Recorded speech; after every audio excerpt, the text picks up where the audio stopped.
ஒவ்வொரு தொகுதியிலையுமே எவ்வளவு அப்படின்றத நேற்றே நம்ம பார்த்திருந்தோம். ஆனால் தற்பொழுது இது தொடர்பான ஒரு அப்டேட் கிடைச்சிருக்கு. அதில் மாறி மாறி குளறுபடிகள் நிகழ்ந்திருப்பதாக தகவல்கள் வெளியாகி இருக்கிறது. என்ன நடந்தது? வாக்கு சதவிகிதம் மொத்தமாக அதிகரித்திருக்கிறதா, குறைந்திருக்கிறதா, என்ன விவரம்? கௌதமி, நேற்று மாலை 7 மணி அளவில் ஒரு ஃபைனல் லிஸ்ட் என்று சொல்லி தேர்தல் ஆணையத்தின் சார்பில் ஒரு அறிவிப்பு ஒன்று கொடுக்கப்பட்டது. அது அப்ராக்சிமேட் லிஸ்ட் என்று சொல்லிதான் கொடுக்கப்பட்டது. ஆனாலும் கூட இறுதியாக நள்ளிரவு 12 மணிக்கு பிறகு கொடுக்கப்பட்ட அந்த இறுதி படிவத்திலே பெரும் குளறுபடிகள் நடைபெற்றிருப்பதாகவே அரசியல் கட்சியினர் கருதுகிறார்கள். ஏனென்றால் பெரிய அளவிலே அந்த வித்தியாசமானது இருக்கின்றது. பல தொகுதிகளில் வாக்கு சதவீதம் கூடியும் சில தொகுதிகளில் வாக்கு சதவீதம் குறைத்தும் கொடுக்கப்பட்டிருக்கின்றது. அதாவது குறைந்திருக்கக்கூடிய அந்த விஷயங்கள் கொடுக்கப்பட்டிருக்கின்றது. நம் உதாரணத்துக்கு பார்க்கும்போது மத்திய சென்னை தொகுதியிலே 13% வாக்குகள் குறைந்திருப்பதாக கொடுக்கப்பட்டிருக்கின்றது. அதே போல தென் சென்னை தொகுதியிலும் 13%. அதாவது நாம் சொல்வது முதலில் வந்த தகவலுக்கும் நள்ளிரவு 12 மணிக்கு பிறகு வந்த அந்த டேட்டாவும் ஒப்பிட்டு பார்க்கும்போது 13% அளவிற்கு வித்தியாசம் இருக்கின்றது. முதலில் 65% வாக்குப்பதிவு நடைபெற்றதாக அறிவிக்கப்பட்ட நிலையில் அதன் பிறகு எடுத்து நாம் பார்க்கும்போது அதிலிருந்து ஒரு 13% குறைந்திருக்கிறது என்பது ஒரு மிகப்பெரிய ஒரு கேள்விக்குறியாக இருக்கின்றது. ஒரு உதாரணத்துக்கு நான் சொல்கின்றேன். இப்ப தென் சென்னை தொகுதியை பொறுத்தவரையிலே முதலில் அறிவிக்கப்பட்டது எவ்வளவு என்று நாம் பார்க்கும்போது தென் சென்னை தொகுதியில் முதலில் 67% பதிவானதாக அறிவிக்கப்பட்டது. ஆனால் நள்ளிரவு 12 மணிக்கு பிறகு 54% மட்டுமே பதிவானது. இதுதான் இறுதியான நிலவரம் என்று குறிப்பிடுகிறார்கள். எனவே ஏறக்குறைய 13% அந்த டிஃபரன்ஸ் ஆனது இருக்கின்றது. இதே போல மத்திய சென்னையிலும் ஒரு 13% டிஃபரன்ஸ் இருக்கின்றது. அதே போல மதுரையில் 7%, வட சென்னை தொகுதியில் 9.13%, ஏறக்குறைய 9% வட சென்னையிலும் வித்தியாசம் இருக்கிறது. முதலில் சொன்ன போது 60%க்கும் மேல் சொல்லிவிட்டு இறுதி வடிவம் என்று கொடுக்கக்கூடிய அந்த படிவத்திலே 50க்கும் 54 என்ற அளவிலே தான் இருக்கின்றது. அதாவது 9% அளவிற்கு குறைந்திருக்கின்றது.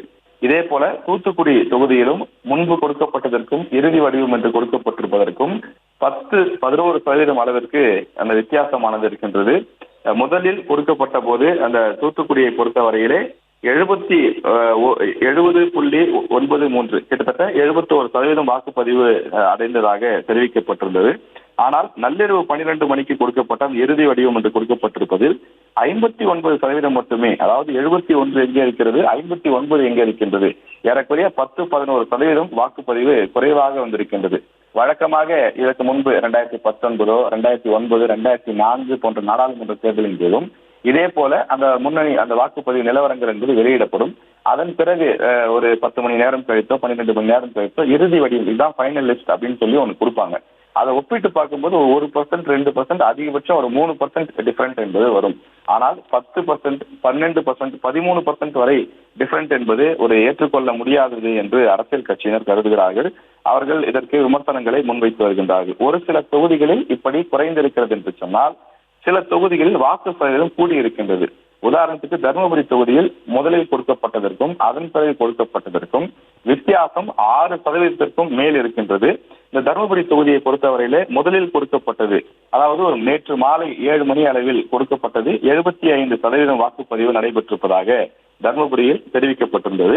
7 மணிக்கு கொடுக்கப்பட்டிருந்த அந்த அப்டேட்டை தொடர்ந்து 12 மணிக்கு அந்த புதிய அப்டேட், நேற்று நள்ளிரவு 12 மணிக்கு பிறகு ஒரு புதிய அப்டேட் ஒன்று கொடுக்கப்பட்டிருக்கின்றது. அந்த புதிய அப்டேட்ல பார்க்கும்போது 81% என்று இறுதி வடிவம் இதுதான் என்று கொடுக்கப்பட்டிருக்கிறது. அப்ப தர்மபுரியில் நாம் பார்க்கும்போது ஏறக்குறைய 6% வாக்குகள் கூடியிருக்கின்றது என்பது நமக்கு தெரிய வருகின்றது.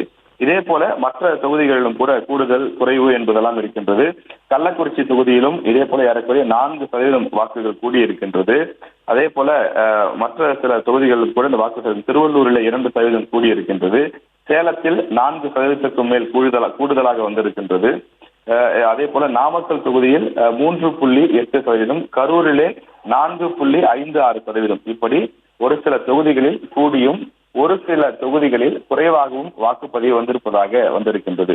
நாம் மீண்டும் மீண்டும் அரசியல் கட்சியினர் குறிப்பிடுவது என்னவென்றால், முதலில் அறிவிக்கப்பட்டதற்கும் பிறகு இறுதி வடிவம் என்று சொல்லி அறிவிக்கப்படுவதற்கும் 1%, 2% டிஃபரன்ஸ் வருதுன்னா பரவாயில்லைங்க. ஒரு 5 மணி நேரத்துல நீங்க இவ்வளவு பெரிய டிஃபரன்ஸ் எப்படி கொடுக்க முடியும்? 7 மணிக்கு கொடுக்குறீங்க, ஒரு அப்ராக்சிமேட் டேட்டா நாங்க இதை கலெக்ட் பண்ணியிருக்கோம், தமிழ்நாடு முழுக்க 39 தொகுதியிலும் இதை கலெக்ட் பண்ணியிருக்கோம்னு சொல்லி கொடுக்குறீங்க. 7 மணிக்கு தான் ஃபைனல் அப்ராக்சிமேட் அப்படின்னு சொல்லி கொடுக்குறீங்க. அப்படி கொடுத்ததுக்கும் நைட்டு 12 மணிக்கு, அதாவது 7 மணில இருந்து 12 மணிக்கு கிட்டத்தட்ட ஒரு 5 மணி நேரம், 5 மணி நேரம் கழிச்சு 12 மணிக்கு நீங்க கொடுக்குறப்ப இதுதான் ஃபைனல் டேட்டான்னு கொடுக்குறீங்க. இவ்வளவு பெரிய டிஃபரன்ஸ் எப்படி வரலாம்?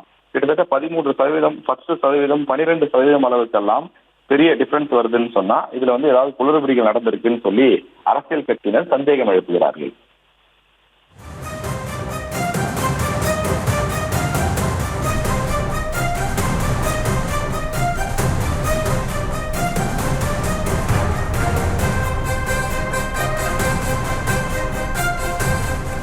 தமிழகத்தில் நேற்றைய தினத்தில் மக்களவைத் தேர்தலுக்கான வாக்குப்பதிவு ஒரே கட்டமாக முதற்கட்டமாக நடைபெற்று முடிந்தது. இந்த நிலையில் பதிவான வாக்குகளின் சதவீதத்தில் ஒரு மாறுபாடும் ஒரு குளறுபடியும் ஏற்பட்டிருப்பதாக தற்பொழுது தெரிய வந்திருக்கிறது. இது குறித்த விவரங்களை வழங்கினார் எம்முடைய செய்தியாளர் ராஜேஷ். உங்களுடைய தகவல்களுக்கு நன்றி. செய்திகளை உடனுக்குடனும் துல்லியமாகவும் தெரிந்து கொள்ள சப்ஸ்கிரைப் பண்ணுங்க.